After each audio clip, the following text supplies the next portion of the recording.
Hello, everyone. Wishing you a very good day and morning. So, welcome back. So, we are on for CBEN 18213, and this is English for Humanities and Social Sciences. So, today we are going to do our lesson 12, or else if we say our final lesson for the semester for CBEN 18213. අපි අන්තිම lecture එක තමයි මේ සහභාගී වෙලා ඉන්නේ lesson number 12. So if you can remember, lesson number 11, well, we discuss kara global issues part 1.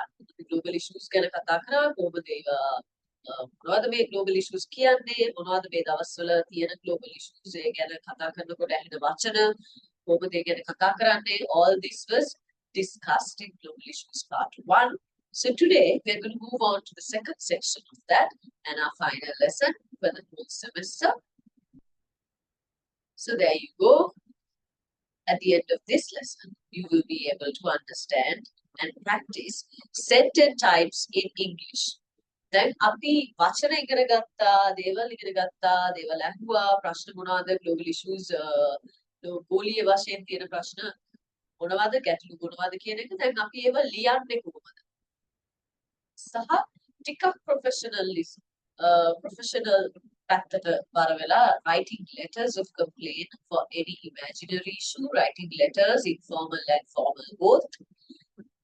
Then we are going to listen to a video and discuss characteristics of doing presentations.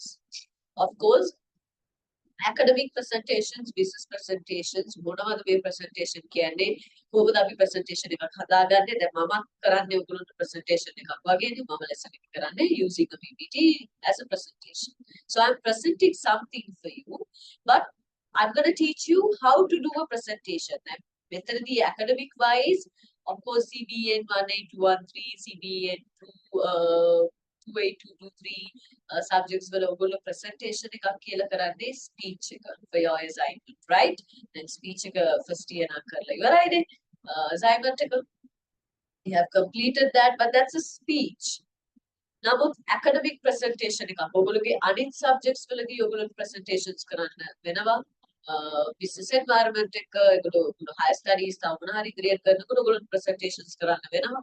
එතකොට කොහොමද එහෙම කරන්න කියන එකට පොඩි idea එකක් අපි first year ඉඳලම ඇති කරගන්න ඕනේ හින්දා we are going to help you to have a small idea about doing a presentation. So what are the characteristics? මොනවාද presentation skills කියන්නේ? ඒකේ තියෙන්න ඕනේ ලක්ෂණ අපි තුල තියෙන්න ඕනේ ලක්ෂණ මොනවද කියලා අපි discuss කරමු. So this is what we are going to cover today. To start with, since we are going to look at sentence types ගැන කතා කරනකොට, what is a sentence? මොකක්ද මේ sentence එකක් කියන්නේ? දැන් අපි කතා කරා දේවල් ලියන්න says ලියන්න කියන structure එකක් අපි ඉගෙන ගන්නවා. If you can remember. මම ඒ structure එක කියලා දුන්නා. නමුත් ඇයි මම ආපහු sentence එකක් ගැන කතා කරන්නේ? A sentence is the largest unit of any language. Unit එකක්. අපි වචන we have discussed about vocabulary, words, different terminology, එක areas වලට තියෙන වචන මොනවද? මේ වචන එකතු කරලා articles, prepositions, verbs, nouns මේ ඉගෙන ගන්න වචන එකතු කරලා අපි හදාගන්න group of words is known as a sentence. So there you go. In English, it begins with a capital letter. Every sentence, every single sentence begins with a capital letter and ends with a full stop or a question or an exclamation mark. You know what an exclamation mark, question mark is that. As you can see, well, exclamation is that. So, the sentence is generally defined as a word or a group of words that expresses an idea, a complete idea, by giving a statement, order, asking a question, or exclaiming something. What are the categories? In simple terms, a sentence is a set of words that contain a subject and a predicate. A subject and a predicate. A subject means what is the sentence about? What is this sentence about? Okay. topic of the sentence. කොහොමද ඒ කියන්නේ මොකක් ගැනද කවුරු ගැනද sentence එක කතා කරන්නේ, that is the subject. Whereas the predicate is what is said about the subject. Okay, and somewhere in the middle we also have the verb. What is a verb? Verb කියන්නේ action word එක. එහෙම නැත්නම් අපි සිංහලෙන් හඳුන්වනවා ක්‍රියාපදය කියලා. එතකොට verb එක sentence එකට අත්‍යවශ්‍යයි. Subject and a verb would also make a sentence. I eat, I dance, I sing. I කියන්නේ subject එක, verb එක මොකක්ද? එතකොට sing, dance එකක් complete sentence. එකක් simple sentence, but it is a complete sentence which has a clear and a complete idea. So hope you got the basic idea of a sentence. අපි sentence එකක් හදාගන්න කොහොමද කියන එක. Moving on from that, I'm going to move my video a little top. It should be there, so it's just there. Don't worry, I hope the letters are clear. A sentence, subject and the predicate, the verb, and English. So you speak English. You, the subject, predicate is verb, and then we have the object. Okay? This example sentence is very short.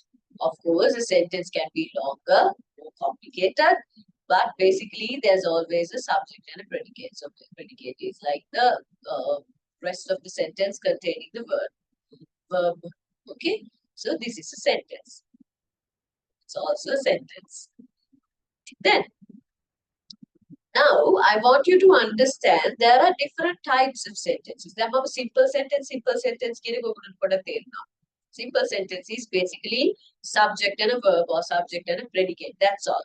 When a sentence, that's a simple sentence. We have complex sentences, we have compound sentences, we have complex and compound sentences. But what are these types of sentences? We're going to watch a whole video. We are going to watch a small video explaining about these types of sentences. So, I want you to watch this video and then we'll get back in talking about these types of sentences.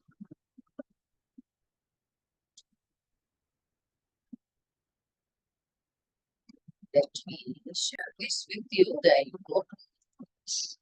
Watch carefully, listen carefully.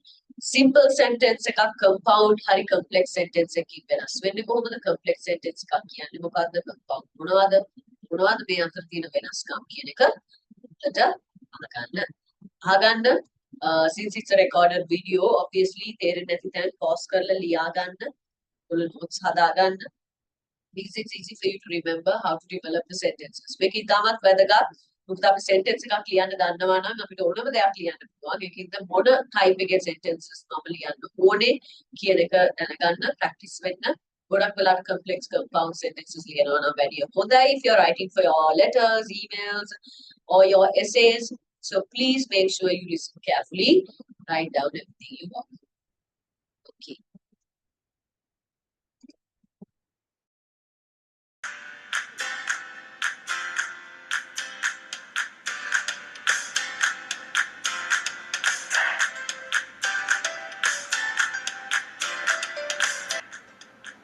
Sentence and clause. A sentence is a set of words that is complete in itself and generally contains a subject and a main verb. A sentence also contains the correct punctuation. A clause is a group of words that contains a subject and a verb. Independent clause is a type of clause that makes sense on its own as a sentence. Subordinate clause doesn't make sense on its own as a sentence and is often referred to as dependent clause. Relative clause provides extra information about a noun. It is a type of dependent clause.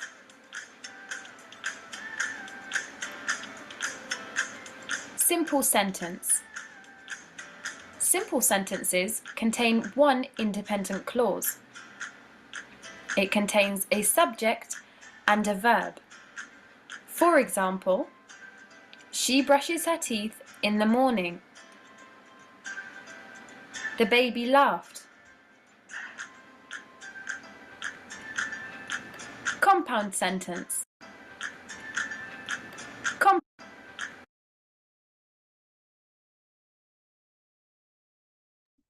Okay, let me just stop you here for a minute to show you what a simple sentence is. And simple sentence එකක් කියන්නේ one independent clause එකක්. අපි දැන් clauses ගැන මේ video එකේ ඉගෙන ගත්තා. clause එකක් කියන්නේ that makes sense. ඒ කියන්නේ subject and verb එකක් තියෙන්න ඕනේ. ඒකට අපි මම දැන් වීඩියෝ එකට කලින් කිව්වා වගේ. The subject and verb. So the baby is the subject, laughed is the verb. මොකක්ද එයා කරන ක්‍රියාව? Baby laughed. She brushes her teeth in the morning. She brushes her teeth is the action, okay, and she is the subject. In the morning is the predicate like the rest of the sentence. කොයි වෙලේද කරන්නේ වගේ. එතකොට එක අදහසක් තියෙනවා නම් එක අදහසයි ඒ sentence එකේ තියෙන්නේ. A small sentence, a simple sentence. Okay. Then go on to the compound sentence.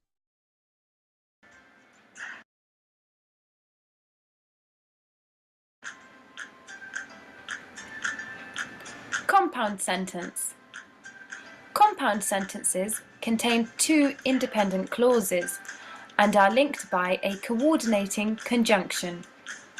Coordinating conjunctions can include for, and, nor, but, or, yet, and so. For example, she brushes her teeth in the morning, so her teeth are nice and clean. Here, we can see the sentence without the coordinating conjunction. We have two independent clauses that each make sense on their own as separate sentences. Another example is, the baby laughed at the cartoon and he played with his toys. It's important to note that we use commas before the coordinating conjunction. Complex sentence. Complex sentences contain one independent clause and one or more subordinate clause. Subordinate clauses are linked by either a subordinating conjunction, for example, although, after, because, since, when, etc., or a relative pronoun, for example, who, which, that, and many more. Examples of complex sentences include, she brushes her teeth in the morning after waking up. As you can see, we have our independent clause, which can make sense on its own as a separate sentence, and then the dependent clause, which is after waking up. This wouldn't make sense on its own as a sentence. The baby laughed because the cartoon was funny. I can't wait to meet everyone at the reunion dinner, which is tomorrow. The last example shows you a relative clause with a relative pronoun, which. It is important to note that we use commas when the dependent clause comes first, but if the sentence begins with the independent clause followed by the dependent, then we don't use a comma.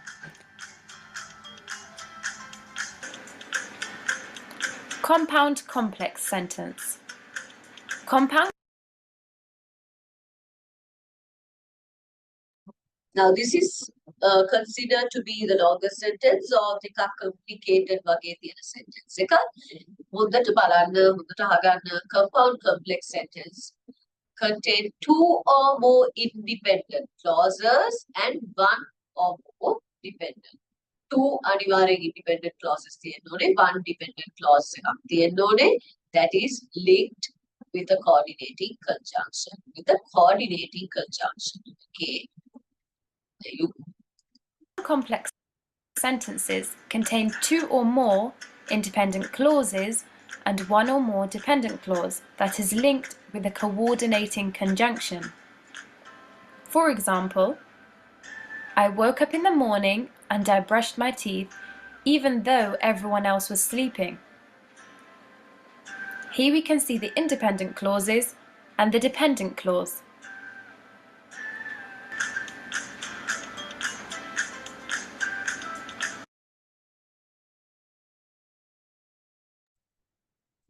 Now, try to answer the questions. Check your understanding in this small answers, small set of sentences. එතකොට ඒ ටික කරන ගමන් බලන්න ඔයගොල්ලන්ට දැන් මේ කියපු දේවල් පැහැදිලිද? තේරුම් ගත්තද? මම දන්නවද කියලා. Okay?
All right, there you go. So, I hope you had a better understanding about the sentences. Okay. So, the 4 types of sentences or sentence structures in English. First one is a simple sentence. That a simple sentence contains a subject and a predicate. Predicate means verb and rest of it. So, it consists of one independent clause. One independent clause. කියන්නේ independent කියන්නේ ඒක තනිව ගත්තල clause එක තේරුමක් තියෙනවා complete idea එකක් තියෙනවා. So an independent clause contains a subject, verb, and expresses a complete thought. So it's not half. Then look at the examples. I like coffee. Mary likes chocolate. The earth goes around the sun. Then comes the compound sentence. A compound sentence is 2 or more independent clauses joined by a conjunction or a semicolon. That conjunctions මතක් කරගන්න. Conjunctions are the fanboys කියලා අපි කියන්නේ. For and nor, but. Then we have or, yet, and S, fanboys. Okay? ඒ මතක තියාගන්න initials වලින් within and, but, or, no, for, yet, and so. So a compound sentence, like we said, 2 independent clauses or more can be joined through a conjunction or a semicolon to have a complete idea. Like I like coffee, and Mary likes tea. Okay, Mary went to work, but John went to the party. Our car broke down, semicolon. We came last. There you go. So 2 ideas, 2 complete ideas combined together. Like I like coffee, කියන්නේ simple sentence එකක්. Mary likes tea කියන්නේ simple sentence එකක්. ඒ දෙක එකට දානවා and කියන conjunction එකෙන් join කරලා. So I like coffee and Mary likes tea. Okay, hopefully it's clear. Then, okay, since we got to know about simple sentences and compound sentences, we'll do a small activity before we move on to the next. Okay, go ahead.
Okay,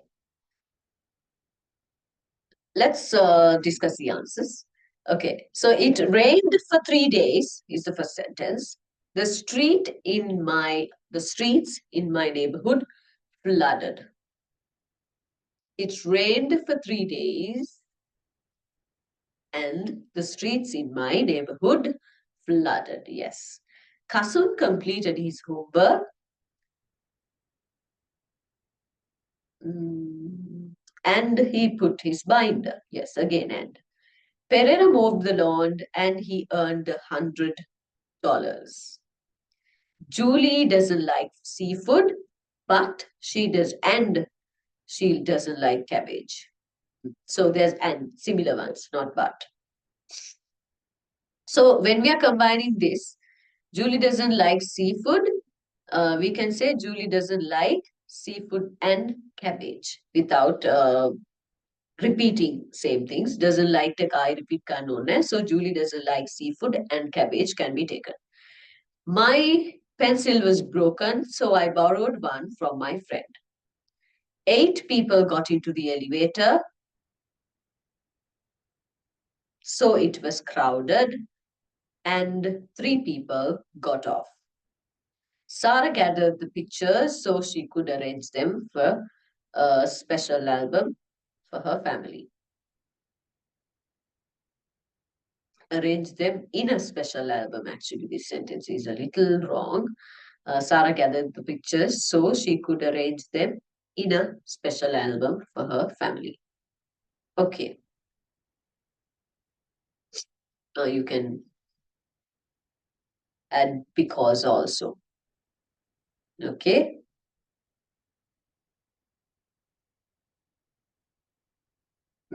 So my version is a little different from this, but you can add so, you can add and, so, and look at the fourth one. So I said Julie doesn't like seafood and cabbage. You can also say Julie doesn't like seafood, nor does she like cabbage. Okay. Okay. There you go. Okay, then we move on to the complex sentence structure.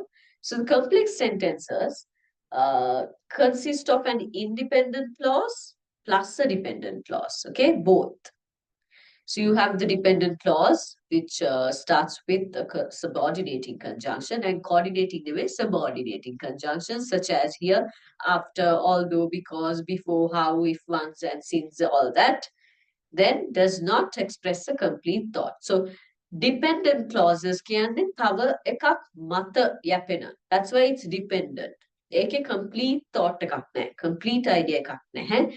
ඒ හින්දා තමයි ඒකට dependent clause එකක් කියලා කියන්නේ. So dependent clause should always have another dependent or a independent clause. So complex sentence means you're giving that independent sentence, independence clause to complete the dependent idea. Okay. And the relative pronouns. So that, which, who, whom, and whose. Let's look at the examples. We missed our plane because we were late. Our dog barks when she hears a noise. He left in a hurry after he got a phone call. After is the conjunction. Then, do you know the man who is talking to Mary? There you go. Okay, so these are complex sentences. So compound and complex. Consist of at least 2 independent clauses, 1 or more dependent clauses. Okay, so look, John didn't come home because he was ill, so Mary was not happy. He left in a hurry after he got a phone call, but he came back 5 minutes later. He left in a hurry after he got a phone call, but he came back 5 minutes later. Okay. Now, activity 2, you have to tell whether these are simple sentences, compound sentences, or a complex sentence. Okay, go ahead.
Okay.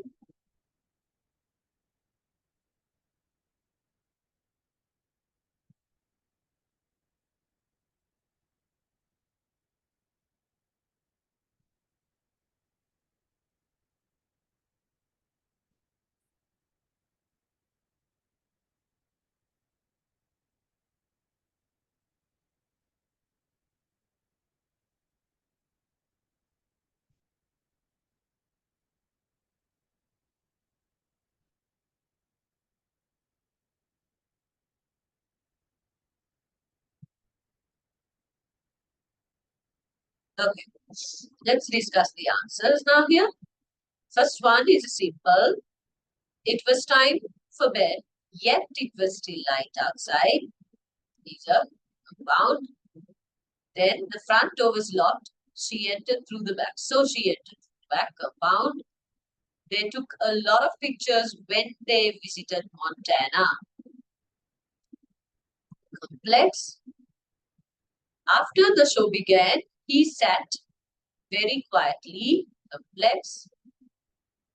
The girl was wearing a red dress. Complex. He was playing on his computer. Simple sentence. Sorry, sixth one is a simple sentence. Yes. George would like to play, for he is the best player on the team. George would like to play, for he is, makes it a compound sentence. Before the bell rings, the student lined up at the door is a complex. We turn off the lights. Simple.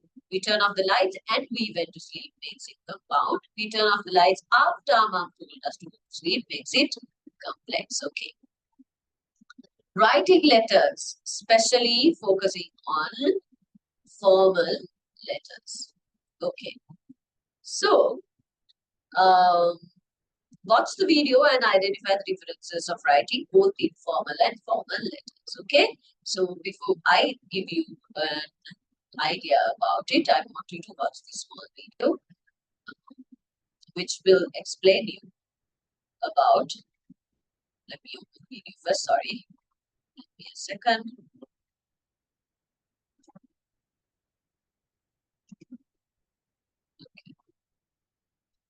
Formal and informal correspondences. We are going to look at this.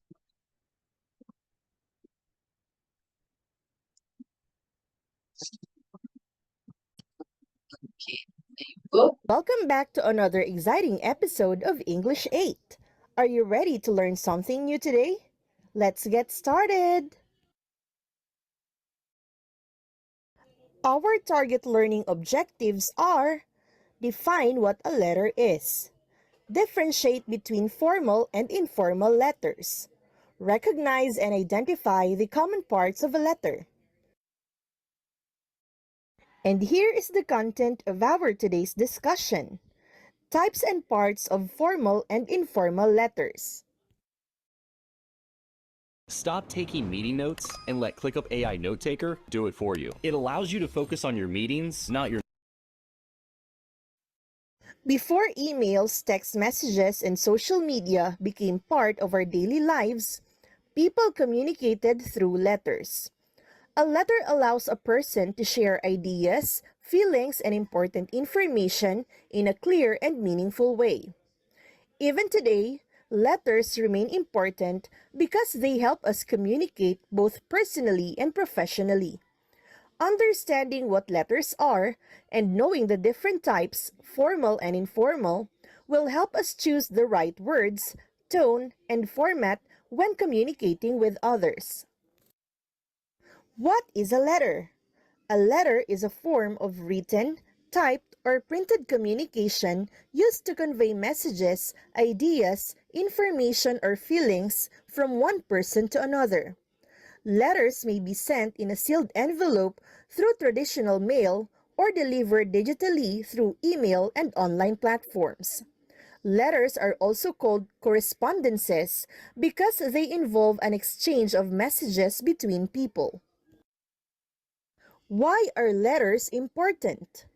Letters are important because They allow clear and organized communication, record information formally, express personal thoughts and emotions, and maintain professional and personal relationships. There are different kinds of letters, but the two most common types are formal letters and informal letters.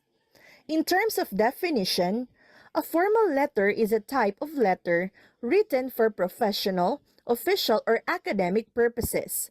It follows a specific format, uses polite and respectful language, and avoids casual expressions. On the other hand, an informal letter is written for personal communication. It is usually sent to friends, family members, or people with whom the writer has a close relationship. When it comes to purpose, formal letters are written to apply for a job or scholarship, request information or permission, file complaints or inquiries, communicate with school officials, offices, or organizations. While informal letters are written to share personal news or experiences, express feelings and emotions, maintain relationships, send greetings or invitations. As per characteristics, formal letter uses formal and polite language, has a clear structure and format, avoids slang, abbreviations, and emojis, written in a serious and respectful tone. While informal letter uses friendly and conversational language, has a flexible format, may include contractions, slang, or expressions, shows warmth and personal tone. Here are some examples of formal letters: job application letter, request letter, complaint letter, business or official correspondence. And here are some examples of informal letters: letter to a friend, letter to parents or relatives, thank you letters, personal messages. This time, let's see the parts or structure of formal and informal letter using actual samples. Let's begin with a job application letter, which is an example of a formal letter. This is the heading. This shows the sender's complete address and the date the letter was written. Recipient's address. This tells who will receive the letter, including the name, position, company, and address. Salutation. This is the polite greeting at the start of the letter, such as Dear Sir or Madam. Body. This is the main message of the letter. It explains the purpose clearly and politely. Complimentary clause. This is a formal and respectful ending of the letter, like sincerely or respectfully yours. Signature. This shows the full name of the sender and is written below the complimentary clause. Meanwhile, here's a sample of an informal letter, specifically a friendly letter. As for the heading, the address is optional. Usually, only the date is written. Salutation uses friendly greetings like Dear Mom, Hi Anna, or Hello. Body of the letter. The message is casual and personal. Paragraphs are flexible and conversational. Closing uses friendly endings like love, best, take care, or yours. Signature. The writer may sign using their first name or nickname. Now, here is a side-by-side comparison of parts of formal and informal letter. As for the heading, a formal letter includes the complete sender's address and date. For an informal letter, the address is optional. Usually only the date is written. Salutation. A formal letter uses polite and respectful greetings such as Dear Sir or Madam, or Dear Mr. or Miss, plus the last name. For informal letter, it uses friendly greetings like Dear Mom, Hi Anna or Hello. Body of the letter. For a formal letter, the message is clear, organized, and serious. Ideas are arranged in paragraphs. For informal letter, the message is casual and personal. Paragraphs are flexible and conversational. Closing. Formal letter uses polite endings such as sincerely, respectfully yours, or yours truly. An informal letter uses friendly endings like love, best, take care, or yours. Signature. In a formal letter, the writer signs and writes their full name. For informal letter, the writer may sign using their first name or nickname. Thanks for watching!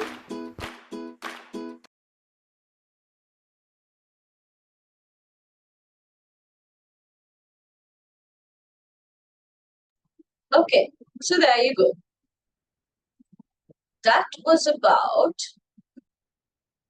writing informal and formal letters. Now we are going to specifically learn about formal letters. Now, informal letters are letters written to your loved ones, family, friends, okay? But formal is a little different. Formal is also called business letters or professional letters, which are continue to be, like communicated between professional settings. ඒ කියන්නේ අපි business related වැඩ කරන කොට exchange කරන academic related දැන් අපි ඕගොල්ලෝ අපිට email එකක් හරි ලියුමක් හරි එවනවා නම් CDC එකට it has to be a formal letter. You can't just send a letter as if you're writing to a friend. So it should be a little formal and standard. Okay, so letters that are written in a strict and a specific format, just like how you saw in the video. So informal letters do not have a specific format. A format එක ගොඩක් අර strict නැහැ. Formal වගේ informal එකේ ඔයගොල්ලෝ කැමති විදිහට language එක paragraph structured ආමන්ත්‍රණය කරන විදිහ වචන භාවිතය ඕන විදිහට යොදා ගන්න පුළුවන්. නමුත් formal letters, you can't do that. You have to follow the structure and have professional or formal set of words. So formal letters are naturally much more formal in style than informal or friendly letters. So formal letters can be written for several reasons, such as to express your concerns while working in a professional setup, in order to communicate something, to request something, to complain about something, to inform about something. So it can be used for anything. So to provide official information across your workplace, to order goods, to apply for employment, apply for information, requesting details, okay? To the editor of a newspaper, addressing the problems faced by various groups of people in different areas, you can write a letter, or to the director of CDC, the chancellor, if you want to, formal letters. Api business or a professional setting එක භාවිතා කරන ඕනෑම communicative purpose එකකට අපි ලියන ලියුමක් formal letters ගණයට අයිති වෙනවා ඒ structure follow කරොත් හරියට. So let me just move myself to this side. So there are different types of formal letters as discussed, and they can be generally labeled under the following terms, as you can see. Now, first one is the letter of inquiry. Means if you want to ask about something, okay, if you don't know the details, if you want information or the details about something, there you go for collecting information, details regarding a course, product, services from a certain institution, business or an organization. Then order letter, written by a buyer to place an order for certain products they need to buy from the seller. Okay, so to order something. Then the letter of complaint, as a formal letter of complaint regarding a certain product, service. A complaint letter is addressed to the seller and generally includes the details regarding the lack of quality and quantity and the like. Okay, so whatever මොන හරි ප්‍රශ්නයක් වුණොත් ඒක පොඩ්ඩක් අපි විසඳගන්න. එහෙමත් නැත්නම් විසඳ ගන්න විතරක් නෙමෙයි එහෙමත් නැත්නම් අපිට විසඳුමක් අවශ්‍ය නම් අපිට dissatisfaction එකක් තියෙනවා නම් ඒ පිළිබඳව we could talk to them like recruit to them professionally. So a letter of complaint is about a service or a product. එහෙම නැත්නම් යම් පුද්ගලයෙක් වෙන්න පුළුවන් දෙයක් ගැන වෙන්න පුළුවන්. So a reply letter to a complaint is also a formal letter, type of letter written by the seller in reply to the buyer's letter of complaint. This letter commonly includes a clarification or an apology for buying. Sorry, the buyer's complaint. එහෙම නැත්නම් අපි කිව්ව එක selling purpose එකක් වෙන්න පුළුවන්. එහෙම නැත්නම් දැන් ඔයගොල්ලෝ මට මොන හරි complaint letter එකක් එවුවොත් මම reply කරන විදිය is a reply to that complaint letter. Then promotion letters, appointment letters, service letters related to your work environment for promotion or advertisement of certain products, services, customers. Promotion letter you can here become like business related format. This is selling format. But business related format job promotion appointment transfer is also a type of formal letter. Then sales letters, mainly curated for sales promotion. Sales letter is sent by a business to its customers to familiarize with them, their products and all that.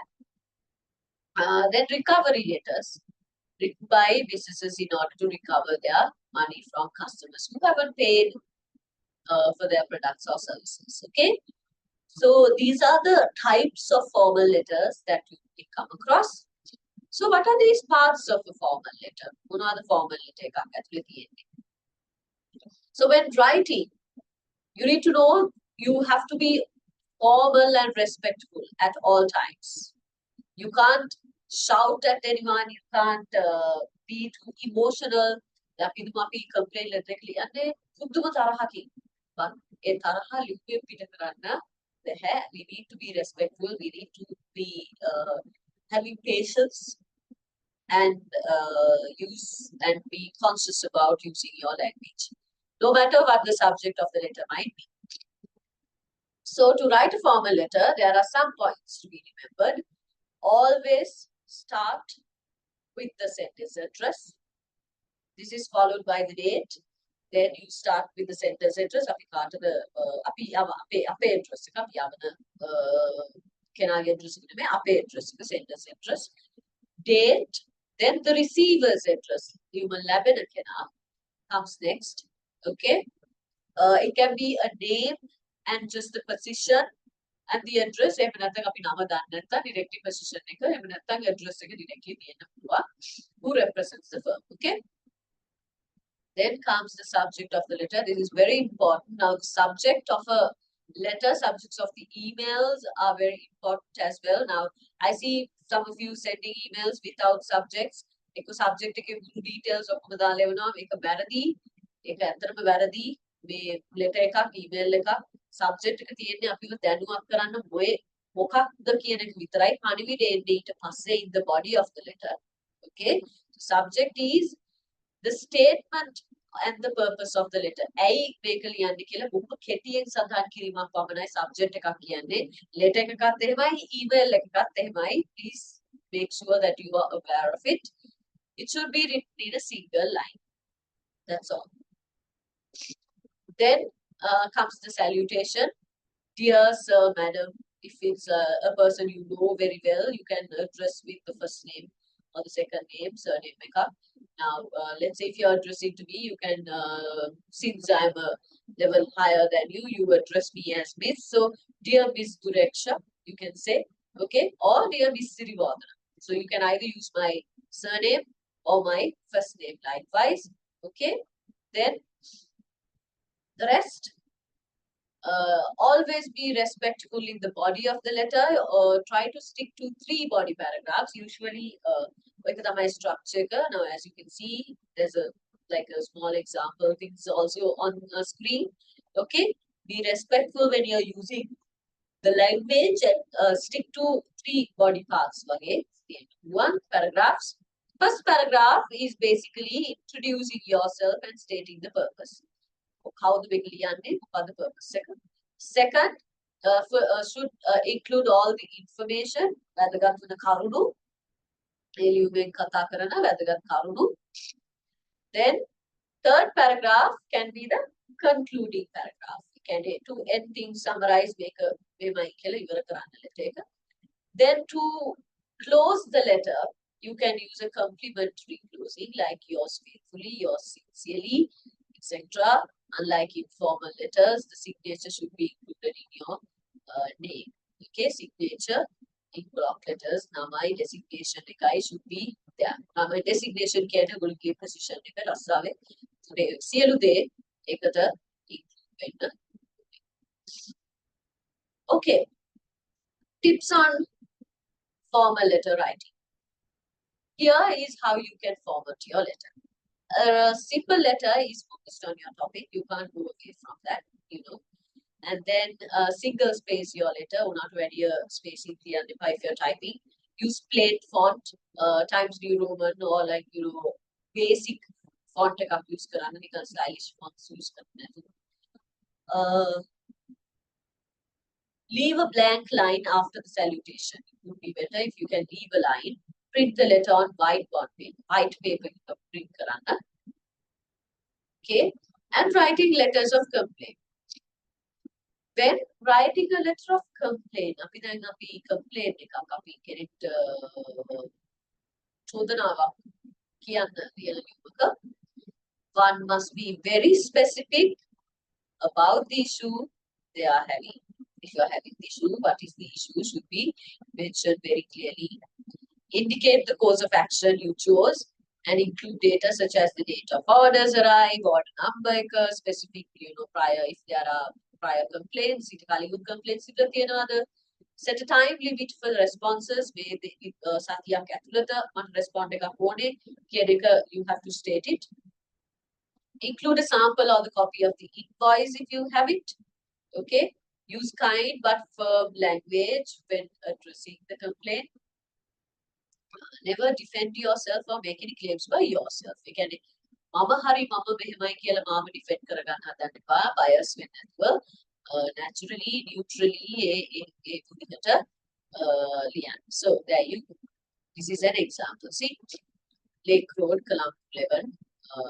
You have the address, sender's address, and date, receiver's address, subject, sir, dear sir, and the so this is a very simple and formal letter with just one paragraph. Then thank you for your time and cooperation in advance, and the signature.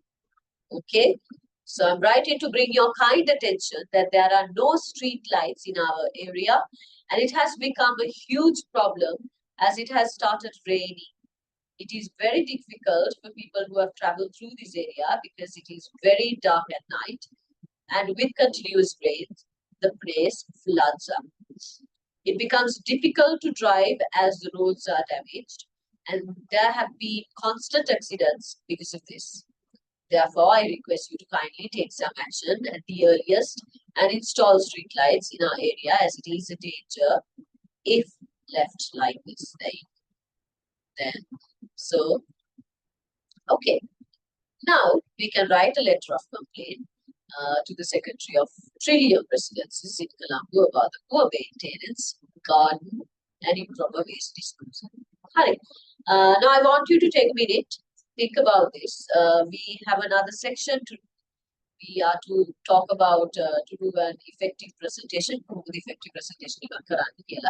So I would like to just hold on to this for a minute. Tapi eti ඉවර කරලා ඇවිල්ලා let's take a look. We run out of time. You can do this at home. ඔයගොල්ලෝ ඕන නම් video එක පause කරලා ඉන්න පුළුවන්. නැත්නම් මම කන්ටිනියු කරලා වෙලාව දෙනවා. ඒ වෙලාවේදී ලියන්නත් පුළුවන්. Okay. So how to do an effective academic presentation? මොකද්ද මේ academic presentation එක කියන්නේ? First of all, we're going to watch 2 videos. I want you to identify a speaker's lage speech. මොනවද කියන්නේ? Content, professional appearance, කොහොමද appear වෙලා තියෙන්නේ? Posture. Posture කියන්නේ කොහොමද හිටගෙන හරි ඉඳගෙන හරි කොහොමද කටයුතු කරන්නේ? ඉන්නේ is it like you slouch වෙලා ඉන්නවද? උඩේ මෙහෙම පැත්තට වෙලා ඉන්නවද? එහෙම නැත්නම් හොඳ විදියට ප්‍රසන්ට් කරනවාද? Movements, body movements, gestures, facial gestures, eye contact with the audience you might see in the videos, facial expressions, voice projection, over the tone එක, audibility levels මොනවාද? දැන් මේ කියන දේවල් presentation එකකදී අනිවාර්යෙන් අපිට වැදගත් වෙන දේවල්. ඒ හින්දා මේ videos දෙක බලලා අපි discuss කරමු. What is being used on the videos. Okay, so let me share the screen with the videos on it. This is the first video.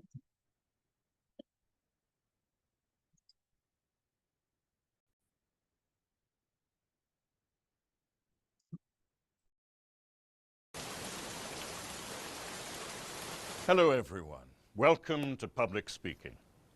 Today's first presenter is Ranjit, and I would ask everyone to give him their full attention.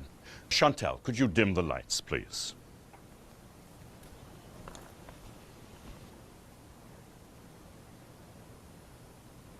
The British imposed a lot of unpopular taxes on the American colonists and didn't let them elect representatives to the British government.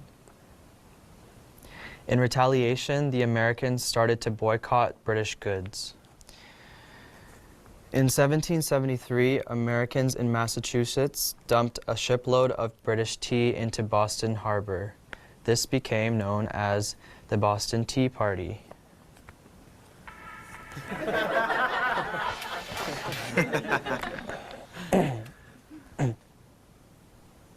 As punishment, the British imposed laws known as the Intolerable Acts, including the Quartering Act, which made Americans let British soldiers live in their homes. Some of the American colonies created a Declaration of Rights and Grievances, which they sent to Britain, but the British just sent soldiers to the colonies to put down any rebellion. This led to the first battles of the Revolution at Lexington and Concord. Thank you, Ranjit.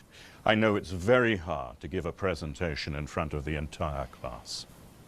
Now, would anyone like to offer Ranjit constructive feedback about his presentation? Any tips for what he might do differently next time? For example, were you all able to hear what Ranjit was saying? Not really. He needs to speak louder and face the audience. Yes. Great suggestion. Anyone else? He was reading from his paper, so it didn't feel like he was really talking to us, you know? Exactly. It's important when you're speaking to look up every sentence or two and make eye contact with someone in the audience. Anything else that Ranjit could do to appear more relaxed and feel more confident? He could smile more. Yes, smiling makes us feel relaxed. Oh, and make sure your phone is off before you speak next time. I do have one more suggestion. To connect with listeners, it's a great idea to use a personal story or experience as an example. Can you try that next time? I think so, yes. Next week, my presentation will be about the causes and effects of stress. We look forward to hearing it.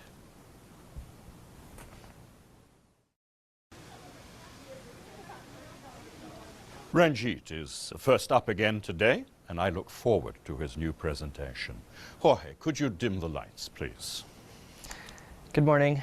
Today I'd like to talk about the causes and effects of stress and how to cope with stress.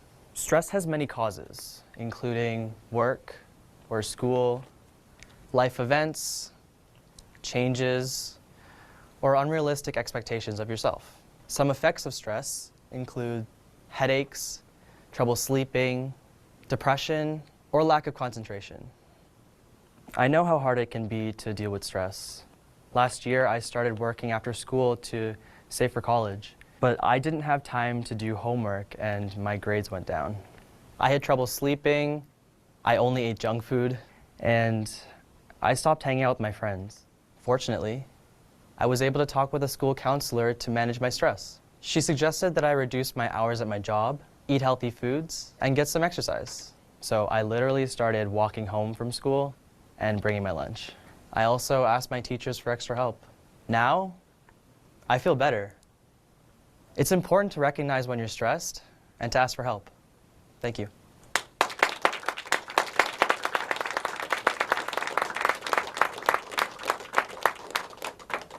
Great work, Ranjit. I want you all to reflect on how much stronger today's presentation was. Ranjit looked us in the eyes, he spoke clearly, he smiled at us, and he used a personal anecdote to help us feel more connected to him. Well done. Thank you, sir.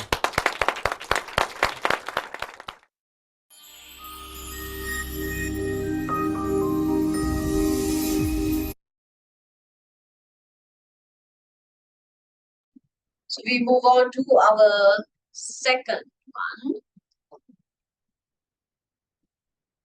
Our second presentation.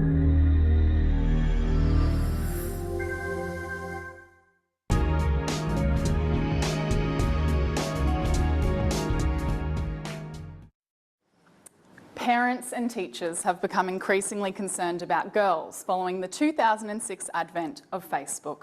It's been blamed for a rising bullying and a decline in social skills. My research, however, takes a slightly different approach and looks at three things: grade 8 girls, identity, and Facebook's most commonly used feature, status updates. It's based on a simple and age-old premise. If all the world's a stage, then surely Facebook is just another stage on which actors can perform. And what do all actors want? Desirable reactions from their audiences.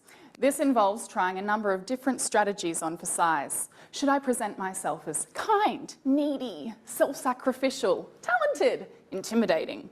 So, dramaturgical metaphor in hand, I set about answering two questions. First, which of these strategies are grade 8 girls using in their status updates? And second, how and why are grade 8 girls using their status updates more broadly? I used a mixed methods approach, and 349 surveys, 9 interviews and 445 status updates later, I had some answers. I collected updates ranging from long weekend, yay, to piss off, to how do people just have sex with complete strangers? I can't even order pizza over the phone. And I coded these status updates according to the strategies these girls were using to present themselves. While you would expect that bullying and attention seeking would rate highly, they didn't. Girls most commonly presented themselves as likeable by using flattery and compliments. And this is exactly what happens in offline settings. You see, girls need to maintain synergy between their online and offline identities. Why? Because everything you say on Facebook can be used against you in the court of social approval. When I asked the girls why they updated their own statuses, they said, just to let other people know what I'm doing if I'm bored. But when I asked them why other people updated their statuses, they said, she'll just do anything to get attention. She just wants the boys to like her. This might explain why more than 30% of the girls in my study reported updating their statuses at least once per day. Because status updates will be interpreted differently by every audience member, identities are in a constant state of flux. Identity becomes less a question of who am I, and more a question of what do you see in me, what do you want in me. My research challenges the fearful notion of an authentic offline identity and an inauthentic online identity. It shows that, like the classroom, Facebook is just another space for girls to experiment with their identities and gauge the reactions of others. So, if there's one message we should be sending to grade 8 girls on Facebook, know your audience. Thank you.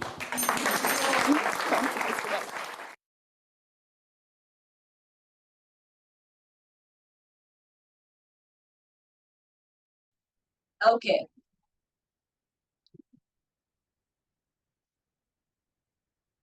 So what do you think? So in the first video, as you saw, the speaker, Ranjit, didn't perform well at the beginning. He was slouchy, he was not interested in the audience, he was just reading from his book, didn't really have a posture, wasn't really professionally appearing, nothing. But when the feedback was given, he reformed himself on the next day. The voice projection was good. He had more confident tone. He was presenting rather than reading. Then, එතකොට අර present කරන විදිහ, tone එක, සාද්දයට කතා කරන විදිහ, confidence level එක, ආත්ම විශ්වාසයකින් කතා කරන විදිහ, expressions, gestures, behavior එකේ තිබ්බා. Then, second එකේදී, the speaker who won the award for the best speaker represented a thesis with having a professional appearance. The speech was good, the posture, the movement, everything was good, gestures, eye contact, maintaining with the audience, facial expressions, and the body projection was also good. Okay, then we'll also look at some tips of how to do a presentation. But before that, just take few minutes. Just look at what is on screen. What do you do? අපි ඔයගොල්ලන්ට presentation එකක්, ඔයගොල්ලෝ සාමාන්‍ය presentation එකක් කරනකොට දෙයක් present කරනකොට මේ අතරින් කරන දේවල් මොනවද, නැති දේවල් මොනවද? දැන් එක එක්කෙනාගෙන් වෙනස් වෙන්න පුළුවන්. Write down every word you will say on the slides, or write the main ideas. Practice often as possible. Practice in the room where you will speak.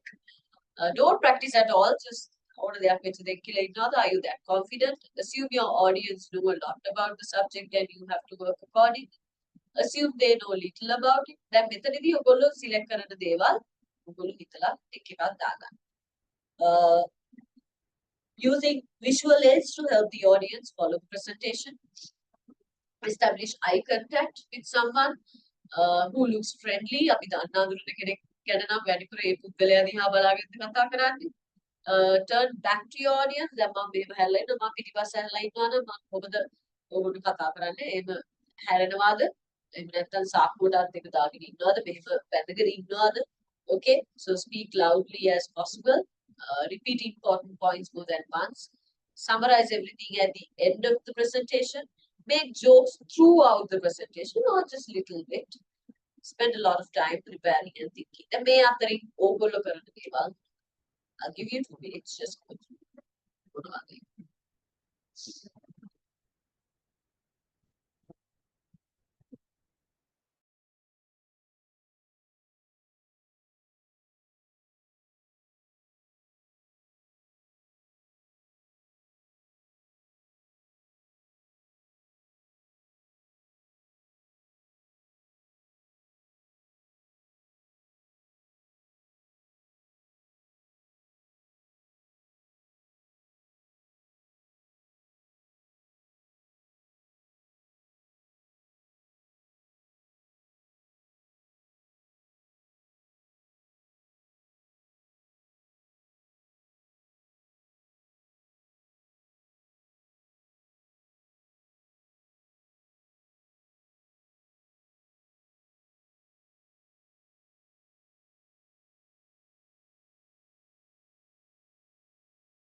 Okay, you can pause the video if you need more time.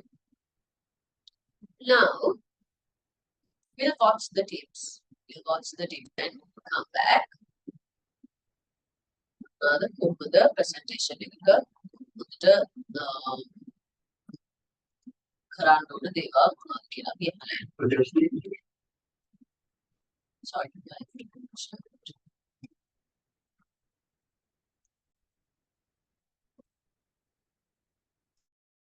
To make sure you communicate like the next JFK, and I'm here to show you how.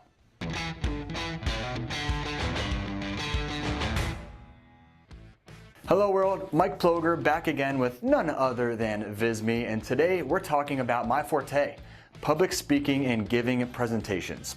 After all, we have dozens of presentations right here on our YouTube channel discussing marketing, design, infographics, and so much more. We even have presentation building tips, but what about giving the presentation itself? We haven't touched on the art of communicating until now. Yes, this is a presentation on presentations. Throughout the video, I'll share 11 tips on your preparation, structure, and more. Soon, you'll have what it takes to present like Sheryl Sandberg, Steve Jobs, or one of the other remarkable presenters of our time. Shall we? Imagine conducting every part of your research only on one platform. Meet Boreal. Preparation, preparation, preparation. I could say it 10 times more to nail it into your heads, but for the sake of time, I'll stop there. There's 2 steps to preparing. The first is to rehearse. Contrary to what most believe, you don't have to memorize a thing. We actually recommend not even trying to memorize it, or you could end up sounding robotic.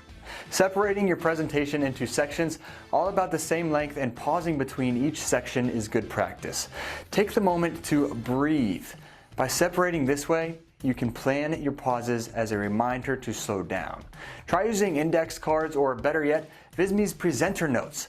Through Visme's tool, you can create your own helpful reminders for each individual slide you create. There's even a timer to help you keep track of your timing. Mnemonic tools can be reminders for your brain as well as to what's coming next. For example, rather than memorizing every word, an image on a slide comes up that reminds you of a section that you rehearsed. And thanks to your stellar planning, you're able to talk at length about that section without it being memorized. That's just one example, but there's various mnemonic tools that I encourage you to explore. And the other tip with rehearsing is asking for feedback. If you're like me, you don't like being critiqued. I stay away from the comments in these videos. However, to best prepare, practice your presentation in front of a trusted individual, or record yourself and watch it back. I've had to watch myself probably thousands of times, and it's not fun, but there's no doubt it's made me a better presenter. So I encourage you to do the same. Preparing your mind is also necessary ahead of a big presentation. There's 3 aspects of doing so: mental prep, emotional prep, and technical preparation as well. Mental preparation comes during your rehearsing. Are you forgetting aspects of the speech? Are you rehearsing and finding that the flow isn't quite right? Take a minute to consider why. It may require more study time on your part to be 100% familiar and comfortable with the content. If you have a fear of public speaking, you'll want to emotionally prepare. And don't worry, a large number of famous speakers suffer from the fear, but when it comes time to step on stage, their preparation or rehearsal and practice, that takes over. You can also try mindful breathing and meditation to clear your mind, or leading up to the presentation, do things that make you confident. Listen to your favorite music, wear your best outfit, fist bump someone before you take center stage. It's whatever you're feeling, just get that confidence up before your presentation. And then there's technical preparation. What the heck is technical preparation when it comes to public speaking? Well, that's a great question. Do you have slides to share on a screen? Will you be wearing a microphone? Is this a new stage for you? If you answered yes to any of these questions, you'll need to technically prepare. Make sure your computer or device will connect to their setup. Make sure your microphone works and there's no audio issues. Walk around the stage before the presentation itself to feel comfortable and adjust lighting if necessary. And this isn't just for big public presentations. If it's online, ensure you're in an area with great Wi-Fi. A lot of the technical preps will happen day of, but boy, are they necessary for you to feel comfortable and perform your best. Okay, enough with the preparation talk. Let's talk about the presentation itself. First up, and tip number 3 on our list, is to start strong. You likely know about needing an attention-grabbing opener, but are you considering your body language? Not only will your audience hear what you say, but they'll notice how you carry yourself from the very second they lay eyes on you. If you show up with a hunchback, speaking softly, no body movement, and a trembling voice, it's game over. Your audience will tune you out. You need to be confident. If you're walking out, walk swiftly. Use your hands, move around, maintain eye contact. These will help you appear more confident. And if you're in need of that attention-grabbing opener, you have some options to work with. You can start with a provocative statement that listeners may disagree with. You can incite curiosity to give them something to think about. You can shock the audience with an unknown, mind-blowing statistic. Or you can try telling a joke, asking a question, or maybe sharing a story. All these methods are proven to grasp an audience from the onset if done correctly. Some people may think that this tip isn't necessary after we discussed it so in depth in our preparation phase, but it needs to be noted. Follow the outline you practiced. In the midst of your presentation, you may experience doubts or emotions that you hadn't in rehearsal. It is vital that you don't panic and you follow what you practiced. Stay on the path that you wrote and be confident that you're reaching your audience. If you haven't rehearsed, well, best of luck. Our fifth tip is don't be afraid to bring and use props in your presentation. They provide several benefits. They can help attract attention, they can help get across your message, and they can actually make you feel more secure as a presenter. Not sure what to use? Well, you can get creative. Consider the fact that Bill Gates used live mosquitoes, Joe Bolt Taylor used a human brain, and Hans Rosling used a washing machine. If you can dream it, you can use it. Serious dictation was driving me crazy, so I switched to whisper flow. Here's why I'll never go back. First off, the best presentations will find a way to come full circle and connect their closing with their opening. If you asked a question at the beginning, bring it up at the end to make people consider if their answers have changed. The same can be done with a provocative statement. Or maybe you made a joke at the beginning. Bring it back around at the end so long as it fits your message. Your closing statement is perhaps the most important part of your presentation. If you do it correctly, it's what will be the difference in your audience remembering your message or forgetting it. Purposely write a powerful final sentence that will wow your audience. Now, some people end presentations with a Q&A. Full disclosure, we don't love this idea. It can drown out that last impactful statement that you had. Instead, at some point in your closing, encourage your audience to find you in the lobby afterwards if they have any questions. If it's online, provide your email or social handles.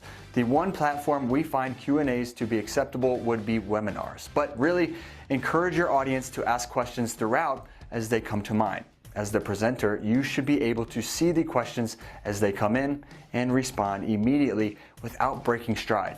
In any case, just seriously consider if a Q&A is necessary for your purposes. Okay, we've touched on preparation and giving the presentation, but now I want to discuss some helpful tips for the presentation itself. One thing to keep in mind is if you have slides, you want your audience to remain engaged with you and not your slides. You should have their attention, not your slides. One way to help this is to have both your spoken words and your slides follow a storytelling structure. There's 4 common ones that come to mind. Fact and story goes back and forth between facts and stories, making sense of what is and what could be. The explanation describes a process or informs viewers on a certain topic. The pitch takes viewers on an uphill climb, finishing with a positive resolution. And the drama is your typical success story, following the challenges of a character to reach the top. If you're interested in a few more, we have a video on 7 structures used in some of the most famous TED Talks of all time. Check it out. When it comes to slides in a presentation, the more words, the more problems. You want to keep total word count to just 6 words per slide. That is it. Remember, your slides are meant to be a visual support to your presentation. They should be visually enticing rather than loaded with information. Keep visual hierarchy in mind when designing to point a viewer to the vital part of a design.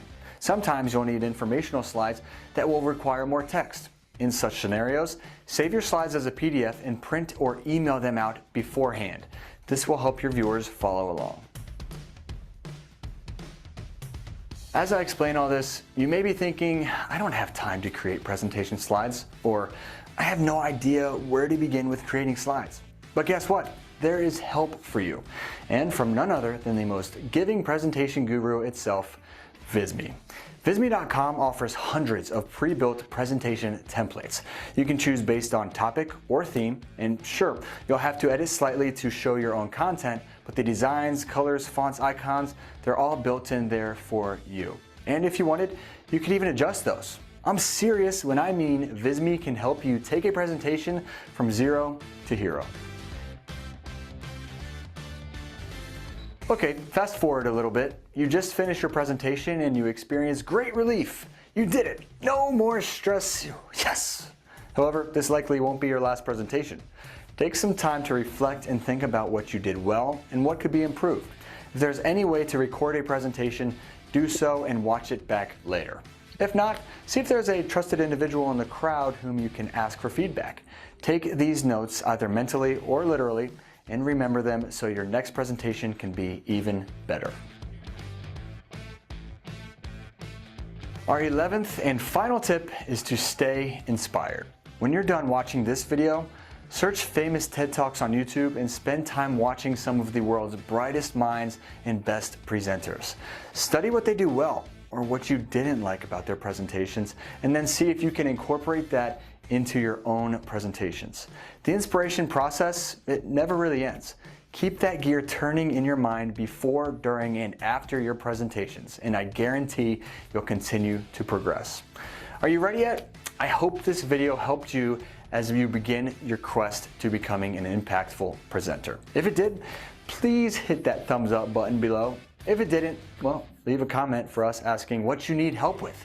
This entire channel is meant for helping presenters, designers, and ordinary. Okay, so there you go. You had a better insight about doing a presentation. It was a very valuable video, of course.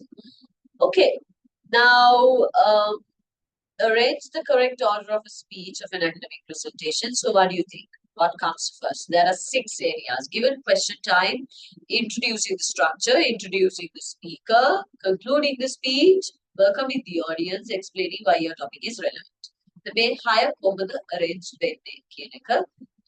If you can, just try to check. Let me help you.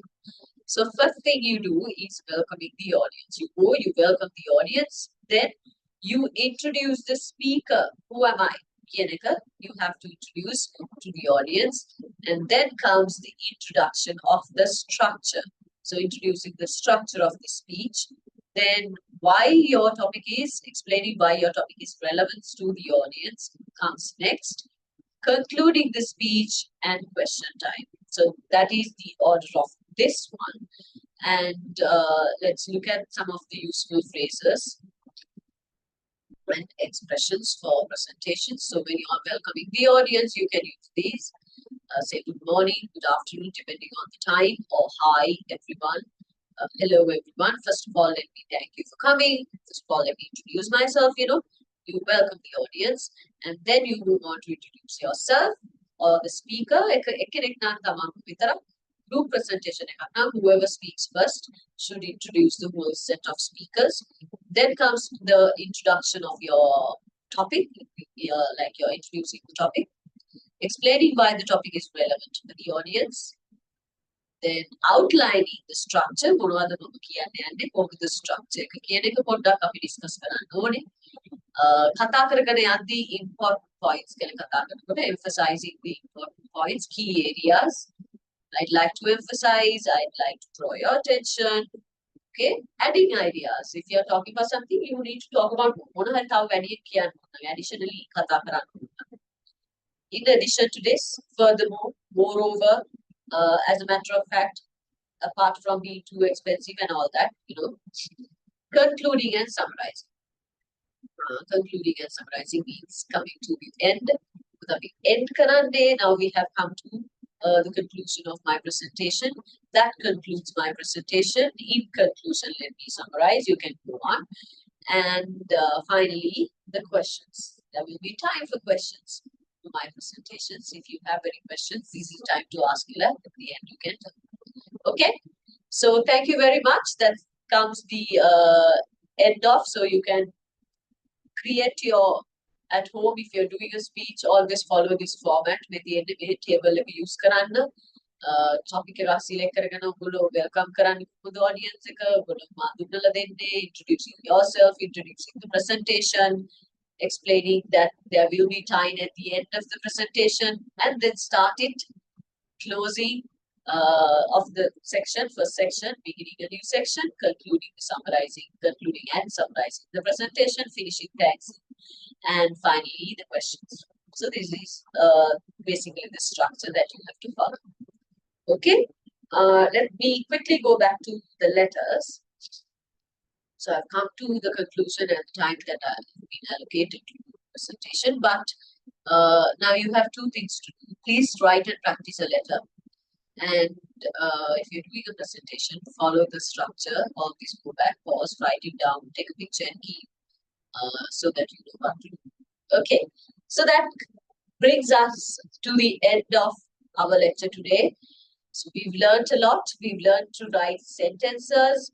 We've learned to write letters. And we've learned to do a presentation. So three main things that we have done today on English for Humanities and Social Sciences. And this is our final lecture, like I told you. Okay. All right. So I need to take this moment to thank each and one of you who have joined us through online sessions when we had seminars, and for watching our videos, watching the recordings, and going through. Some of you have written to us. We have completed 12 lectures, let's say about 15 sessions of lectures, different times. Lessons 12යි එනවාට අපි සමහරක් ඒවා part 1 part 2 වගේ කරපු හින්දා sessions 15ක් විතර අපි කරලා තියෙනවා. ඒ ඔක්කොම upload වෙනවා ඔයගොල්ලෝගේ LMS page එකට. please ඒ ඔක්කොම බලන්න. මොකද මේ අපි කතා කරන දේවල්, අපි කතා කරපු දේවල් තමයි ඔබේ exam එකට එන්නේ. ඔයගොල්ලොන්ට ලියන්න final exam එකට at the end of the year, first year exam එකට එන්නේ. මේ හැමදේම ඔයගොල්ලොන්ට ලියන්න තමයි සහ ඔයගොල්ලොන්ට හොඳ දැනුමක් ලබා ගන්න. Not only for the exam but for your professional and personal development also. කතා කරන, ලියන, කියවන, අහන හැමදේම. So listening, speaking, reading and writing, all 4 skills, and with the grammar components we have taught you all that. So please go through all the lecture sessions. I must remind you that we will be having an exam-based seminar program, 5 hours of exam-based seminars. So maybe 3 sessions. Most probably they will be done online.